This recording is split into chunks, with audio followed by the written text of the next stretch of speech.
Hello po mga kababayan, this is Nancy Bicolana.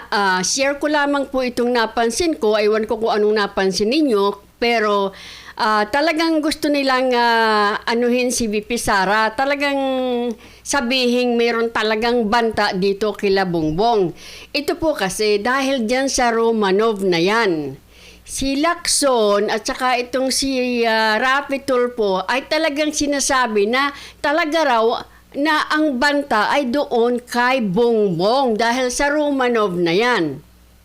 Mabuti na lamang po itong si Senator Alan Cayetano ay pumasok at kumbaga nagsalita na kumbaga supalpal, pero alam mo naman si Senator Alan Cayetano mahinhin or malumanay na parang sinasabi niya na wag naman kumbaga na mag-conclude. 'Di ba? Dahil hindi nga natin alam. Ito ngang si Luto kay hindi nga inimbestigahan ng thoroughly, di ba? So ito mga kababayan, ginagamit na po nila yung Romanov na yan against kay VP Sara. Pero, papakita rin natin na si Senator Robin Hood Padilla, mabuti pa siya at pinaliwanag niya para sa taong hindi masyadong alam ang Romanov, hindi ko rin masyadong alam yan, pero ang alam lang natin ay inubos ang pamilyang Romanov. So pakinggan po natin ito kasi nakakawalang gana po talagang panoorin itong si Tulfo at itong si Lacson na talagang kitang-kita po ang bias. Pakinggan po natin ito. Ito po.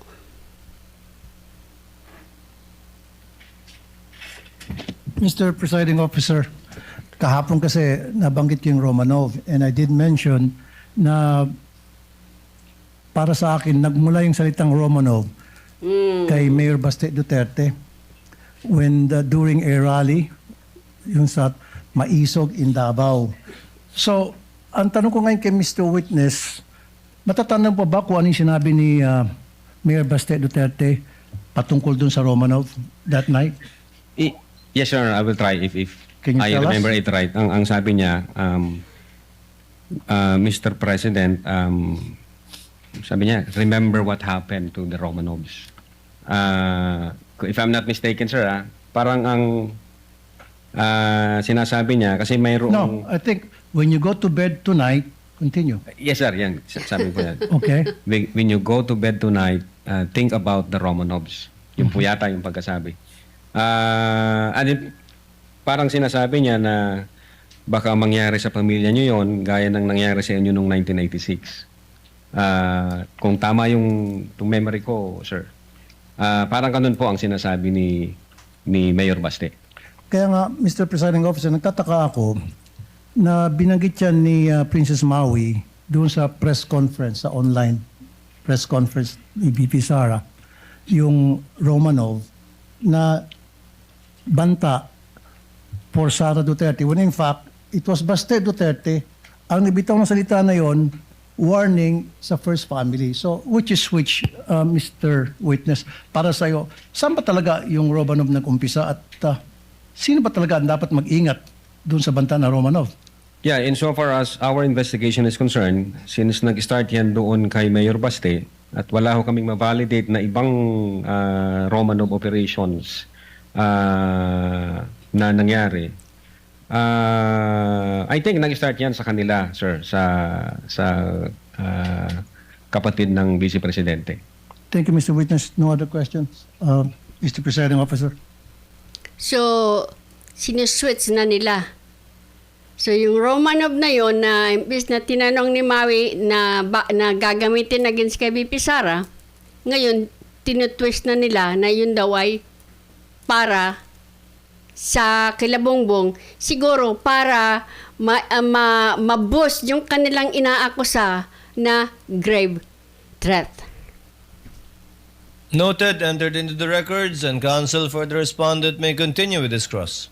All right. So you mentioned that just now that Mayor Baste said, think about the Romanovs, correct? Yan yung statement ni Mayor Baste, sir. But I'm asking, Operation Romanov eh. So hindi naman think about the Romanovs. My question to you is this. With the permission of counsel for the respondent, Senator Tulfo seeks recognition again. What is the pleasure of Senator Yeah, Tulfo? I just want Ayan. Either i-emphasize niya o ika-clarify niya na talagang ito ay para sa mga Marcos. to make it clear, Mr. Presiding Officer, na yung threat na yon, yung Romanov na salita, it was used to warn as a threat to the first family.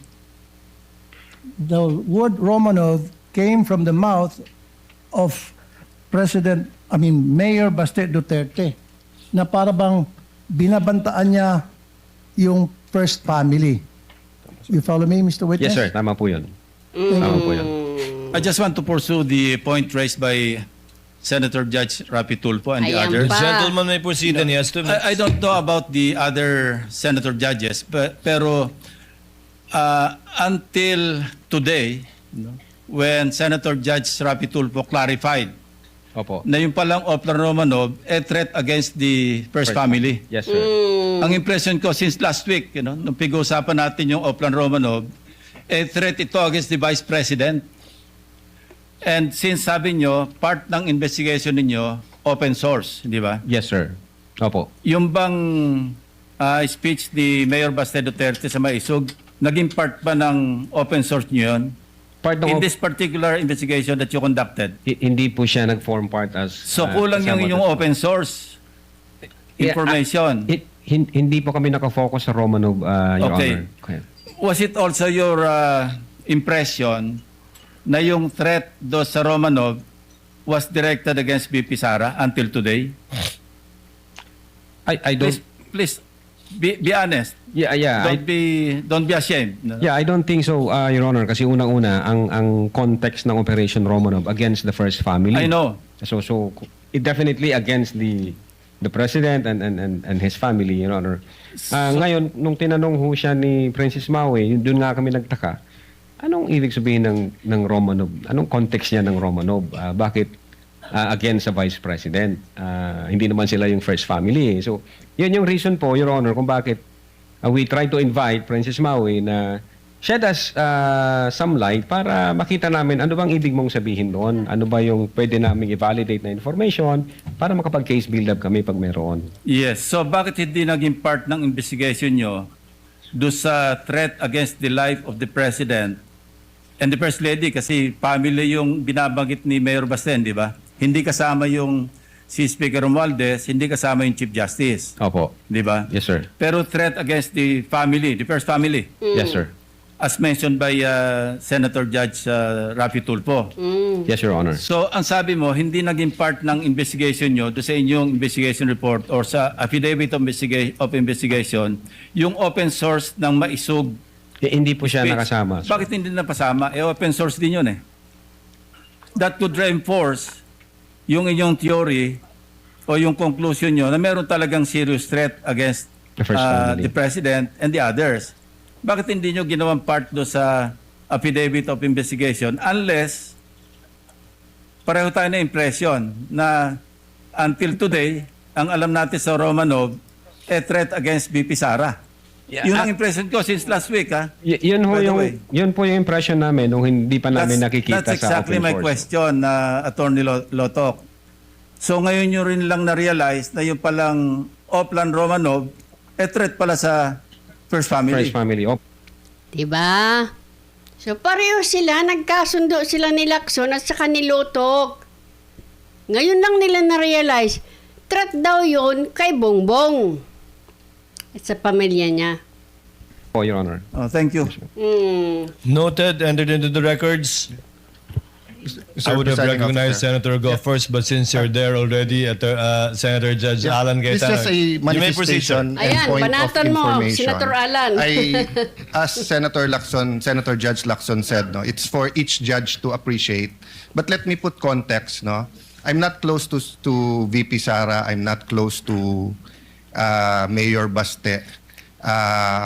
Ang kasama ko sa Congress si former Deputy Speaker Pulong. But in the last 4 years, I think I've seen him twice or thrice. Yes, Your Honor. Okay. But my reading nung sinabi ni Mayor Baste is pag natulog ka sa gabi, remember the Romanovs. So we have to look at our history. The Romanovs were evicted via a revolution. 'Di ba? So Mayor Baste was doing a parallel ng 1986 na paalis yung mga Marcoses via revolution. But unlike the Romanovs, the Marcoses were given asylum or whatever you call it in Hawaii, and over time, nakabalik until the president became president. Ang Romanovs, inubos sila para nga hindi balik. Now, if Mayor Baste was making Romanovs uubusin kayong Marcos, di dapat na-offend si Senator Judge Amy Marcos because she's a Marcos. No? So, secondly, if he made that threat, so if he was saying, may Oplan mo, Romanov or maro-Romanov kayo, I'm sure the PNP or the Presidential Security Command, the National Council, would have filed a case against Baste. So I just want, it's fair that you mentioned him, it's fair sa investigation mo, but I don't think we should draw a conclusion here Ayon. that Mayor Baste was threatening the first family because remember, there's a thin line between a warning and a threat. So pag sinabi ko sa iyo ngayon, witness, pareho tayong abogado, kompanyero, pareho tayong taga-Ateneo, mag-ingat ka sa sasabihin mo. That could be a fair warning. That could be not a threat, di ba? But kapag ka may threat talaga na pinarating ko sa iyo, pag hindi ko gusto ano mo, kakasuhan kita, that could be a illegal threat, di ba? Pero pwedeng warning. So I just want that on the record, Mr.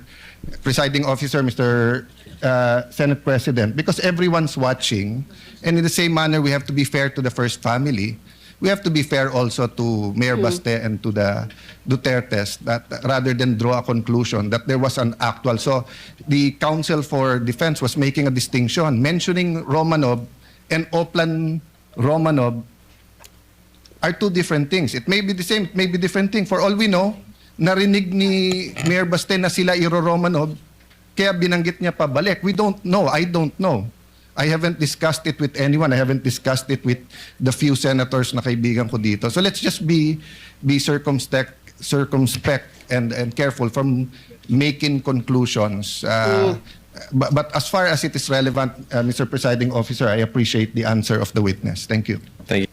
So ayan, Lacson, Tulfo, wag kasing masyadong quick. Kasi ito mga kababayan, sinasabi nila yan kasi ini-instill nga nila sa isipan ng taong bayan. Pati naman itong sila Tulfo, ayan na kumbaga, pati ba naman kayo nagpropaganda na rin kagaya nitong prosecution panel. 'Di ba? Dapat kayo magmasid na lang kayo, mag-judge kayo, hindi parang nag na kayo ng conclusion na ayun ay para sa threat ni yun ng Duterte yun sa first family, kila Bongbong. 'Di ba? Halatang-halata naman kayo kahit hindi na kayo sumali diyan, alam na namin ang boto nyo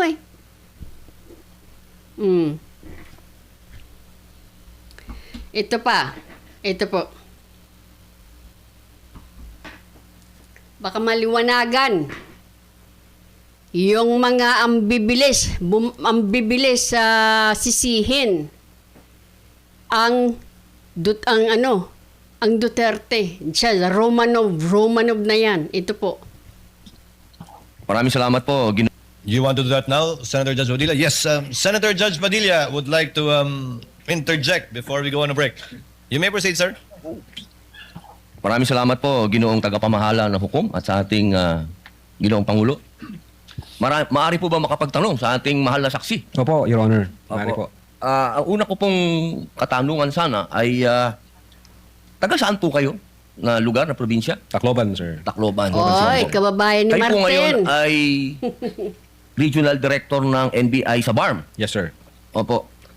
Yun po ba ay isang promosyon para sa inyo na madala sa BARM? Dahil totoo po ba na kayo ang tinatawag na Golden Boy ngayon sa NBI? I cannot comment on that po, Your Honor. Kasi po ang... nasa BARM po ako. Wala ho ako ngayon sa Opo. main office, sir. Promotion po ba yon? Yung napunta kayo sa BARM?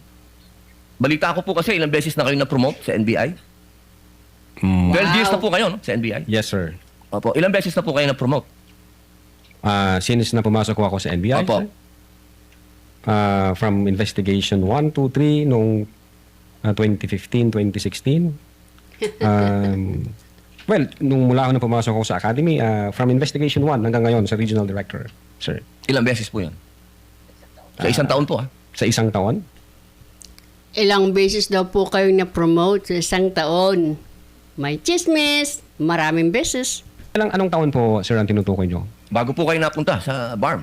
Bago ako napunta sa BARM, regional director po ako ng Mimaropa, May Maropa. Region 4B, sir. Opo. Kayo po ba ang pumili sa BARM? Na Hindi kayo po, sir. mapunta to? In the ex-agency of service, doon po kami nilalagay kung ano ang tingin ng direktor na makakatulong kami sa bureau. Bakit po kaya naisip ng direktor na sa BARM po kayo? Kayo po ba ay may kaalaman sa Islam? Hindi ko po alam kung ano ang naging basis ng direktor, pero... Kayo po mismo. Ang BARM po kasi is Muslim Mindanao. Yes, Your Honor. Opo. Meron po kayong kaalaman sa Islam? In terms of what do you mean kaalaman, sir? Yung... Sa religion po ng Islam kasi Muslim Mindanao. So ibig sabihin, so kahit basic po siguro ng Islam, no? Yes, sir. Kahit naman ho sino pwedeng i-assign kahit saang regional office dito sa Pilipinas. Di ba po parang Regional autonomy ang autonomous region ng Muslim Mindanao. So kailangan man siguro kahit paano meron kayong kaalaman sa Islam. Konti siguro, sir. Ano po yung konti na yun? Well, isa po akong Kristiyano at Ano po yun? hindi ko ho malalaman yung kabuuan nung Siguro po dapat meron kayong basic din na knowledge ng Islam, ano? So, pangalawang tanong po, okay na po yun. Pangalawang tanong po, meron po ba kayong, sa tagal nyo po, sa NBI, 12 years, meron po ba kayong na-encounter na kaso ninyo sa NBI? Kayo po mismo, na-file lang ng kaso? Your Honor, normal ho sa mga NBI agents na makakasuhan, in fact, maging sa sinumang law enforcement agency, that's the price we pay for doing our job and for protecting the country. Kasi Wow! Hero, si Mr. Lutok. Sorry. matter of fact, in the NBI, Your Honor, we avoid the noise. We just finish the job. So, ano, Wow, another wow. We avoid the noise. We just finish the job. Although hindi nyo masyadong inayos ang investigasyon nyo, kay BP Sara at kay Bongbong, inimbestigahan nyo marami yung video. yan, yes. Yes po yan, yung sagot nyo, yes. Normal ho yan yun sa amin. So, yes po. Attorney Luto, kindly answer the question. Yes, sir. Oh, yes. O ayan, nagpaikot-ikot ka kasi eh. Yes or no lang naman eh. Ano pong, pwede po bang malaman kung ano pong mga naikaso sa inyo? Well, wala ho pa akong natanggap na official case galing sa ombudsman, pero may nakita na ho akong complaint na binigay sa akin from NBI. Hindi ko na ho maalala yung sa case na yan. Pero nung chinek po namin yung case na yan, Your Honor, sabi ko doon sa mga kasama ko, tingnan nyo nga yung validity at authenticity ng case na to. Pinuntahan ho namin yung nagnotaryo, at So, yung meron Makati po, no? Court yun. Oo. Yung Makati Court, nag-issue ho ng certification na fake yung notary. Diyan sa reklamo na yan. So sabi ko, huwag nyo nang pansinin, marami tayong trabaho. Kung fake yung notaryo na yan, mere scrap of paper yan. Huwag na nating pansinin. Although, nag-aantay po ako, Your Honor, na mag-notify Tingnan nyo ang haba ng kanyang paliwanag. sa akin ng OMB. Kasi sasagutin po namin na eto ho ang nakaalap namin. May dalawang Chinese na nagreklamo. Chinek ho namin doon sa BI. Yung dalawang Chinese na yan, I think, 9 months lang overstay at pinaghahanap din ng... Ano pong kaso po Bureau of yung Immigration. itinatong sa inyo? Anong kaso? Hindi ko maalala, Your Honor. Meron ho, may mga kaso ho doon na nakalagay. Pero again, sabi Wala ko po nga, kayong isa kahit maalala na ipinatong sa inyo? if I'm not mistaken, arbitrary detention, may ganun ba? May unlawful arrest? Unlawful arrest? Arbitrary detention? Wala ho sa akin ng record kasi nga, sabi ko nga, nung makita namin na fake yung notary, hindi na ho namin binigyan ng pansin, Your Honor. Kasi napakakapal po nitong hawak ko. Wala akong problema, Your Honor. Sasagutin po namin yan. Apo. Sasagutin ko Hindi po niyo pa po yan. nasagot magmula noong February 29. Kasi wala pa hong official notice galing sa kung anong ahensya. Na nakarating po sa inyo, wala pa. Wala pa ho. Ang nakuha ko lang, yung kopya niyan, siguro may nagpadala sa akin. Sabi ko, teka muna, wala akong official na nare-receive from OMB. So, nung chinek ko namin, kung nag-i-exist ba yung kaso, fake yung notary, hindi na namin. So, ibig binigyan niyo pong ng sabihin hanggang ngayon, hindi kayo sigurado kung nag-i-exist to? dapat may notice na ako from Ombudsman. Di ba sir. po dapat ang reaksyon ng isang tao kapag may kaso, harapin? Precisely, Kasi Your Honor. Hinihintay ko ah. nga po yung notice from Ombudsman. Na, pag meron akong notice Wala ng po kayong Ombudsman- notice hanggang ngayon? sa Wala pa Ombudsman? po, Your Honor. Yun nga ang inaantay ko kasi sasagutin namin kasi meron po kaming certification na fake yung notary. Inaantay ko po, Your Honor. Mas maganda Ba't kayo pa ulit-ulit ng notary? February pa yata daw yan eh. Ano na yung July na ngayon? Akin lang to Sorry sir ha. Baka naman po tapos nitong nag-witness kayo ay biglang mawala po yung mga yan. O baka maging magaan na lamang po kasi mabibigat eh. Biro mo. Merong perjury, robbery, extortion, theft. Baka po pagtapos nyo dyan, yung iyong mga issues na kaso na yan, di umano, ay biglang, boom, ma-disappear. O baka naman medyo maging light na lang. Don't worry. Nasa side ka nila Bongbong. po, maharap nyo kagad.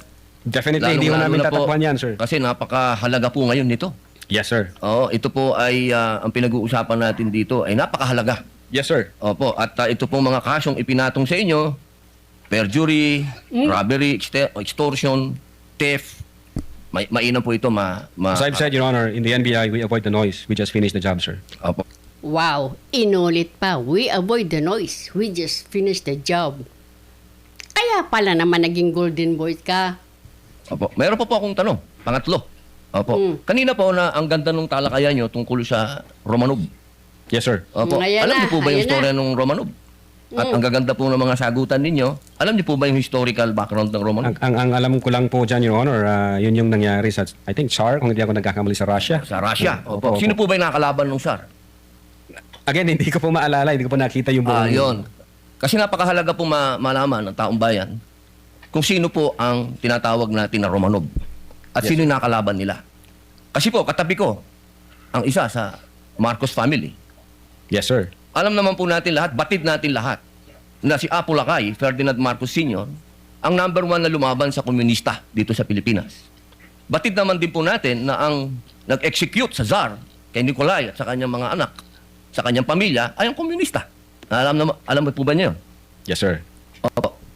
Ngayon, sino po ba ang pangalawang pangulo na lumaban sa komunista? Sino po, sir? Ay di si Pangulong Rodrigo Roa Duterte. Hindi ba po dapat isipin natin yung Romanov ay tungkol sa threat na pumapasok sa mga pamilya na mga namumuno dito sa ating bayan na lumalaban sa komunista. Komunista po ako Gusto ko lamang pong alamin ninyo. Yes, sir. But well, insofar as the investigation on the issue of whether or not may Romanov or operation of Romanov, ang sabi ko po kanina, nasa intelligence service po namin yan, at I think ang makakasagot po niyan, Your Honor, yung director po namin. Opo, kasi nabanggit nyo kanina sa usapan po ninyo, si Baste. Yun po yung... Sinasabi nyo po kasi kanina, sa usapan po ninyo, sa napakagandang usapan, na yung Romanov, hindi na ipapaliwanag kasi kung ano ba yung ugat nun. Napakahalaga po na alam natin yung ugat. Si Presidente Marcos Sr. ang lumaban sa komunista, kaya nagkaroon ng threat noong 1986. Yes, sir. Ngayon, sinasabi ni Baste na nagkakaroon ng threat sa kanila, pamilya, sapagkat alam naman nating lahat na ang nagpatuloy ng paglaban sa komunista pagkatapos ni Pangulong Rodrigo Roa Duterte ay si Inday Sara Duterte, ang ating Vice President. Tumasang-ayon po ba kayo doon? Wala po akong personal knowledge, sir. Ay, bakit po? Mr. NBI naman, Vice President yan. Part po ng trabaho ng Vice President po yan. Naging co-chair siya ng NTF-ELCAC, National Task Force to End Local Communist Armed Conflict. Sir, NBI ka po, sir. You should know that. Walang personal knowledge. Yun po ang sumunod na assignment ng ating Vice Presidente pagkaupo niya. Siya po Correct. ang nag-take over ng NTF-ELCAC. Hindi po alam ng NBI yun. Well, nag-NTFL ka siya, pero yung factual circumstances doon, Factual. wala pa po akong... Wala po kayong... Pero alam niyo po, sagutin na lang po ninyo na siya ang nag-take over ng NTF-ELCAC. Yes, Your Honor. Opo. Isa na lang po, ginoong tagapamahalang hukom. Sabi niyo po kanina, ulitin ko lang po, gusto ko lang pong malaman ulit. Inamin niyo po na wala kayong personal knowledge tungkol dun sa threat ng Pangulo. Ng pangalaw, sabi niyo po kanina, wala kayong personal knowledge na kumuha na ng assassin o papatay sa Pangulo, ang pangalawang Pangulo? Narinig ko po kanina. During that time? Yes or no lang po? During that time, ongoing ho ang validation namin, So, sir. ibig niyo pong sabihin ngayon, meron na kayong personal knowledge na meron na kayong... Hindi po, ongoing po ang validation. At sabi ko nga po, ang makakasagot po niyan, Ayan na naman. Ang makakasagot po niyan or hindi ko po masasagot yan or pinapahaba ng pinapahaba, very, very evasive. Pagdating po talaga na ang tanong ay patungkol sa sa kay VP Sara. 'Di ba? Ayaw talagang sumagot ng diretso. Kailangan pang iutos ni Presiding Officer Chis Escudero. yung intelligence service namin at ang director po namin, sir. So hanggang ngayon po, wala pa kayong personal knowledge? In so far as the cybercrime division is concerned back then, Hindi po ngayon po. Yes or no po? Ngayon po, sir. Mahal naming saksi. Ngayon po. Kung ako tatanungin, wala pa po akong idea, pero baka meron ang intelligence service o ang director po Attorney namin. Lato, kindly answer the question directly. It's answerable by yes or no. And I think Yes, sir. you know the answer. Opo. Well, ako personally, wala pa po, sir. Yun lang po. Maraming salamat po, Thank mahal you. na saksi. Thank you, sir. Thank you, Your Honor. Senator Judge Padilla. Chair declares a 15-minute recess. Kita nyo na mga kababayan, ang galing niyang sumagot, magpaikot-ikot, may alapalos. Hindi ka lang pala siguro golden boy, may alapalos ka pa. Napaka-evasive mo, sir. So, yan lang mga kababayan. See you next upload.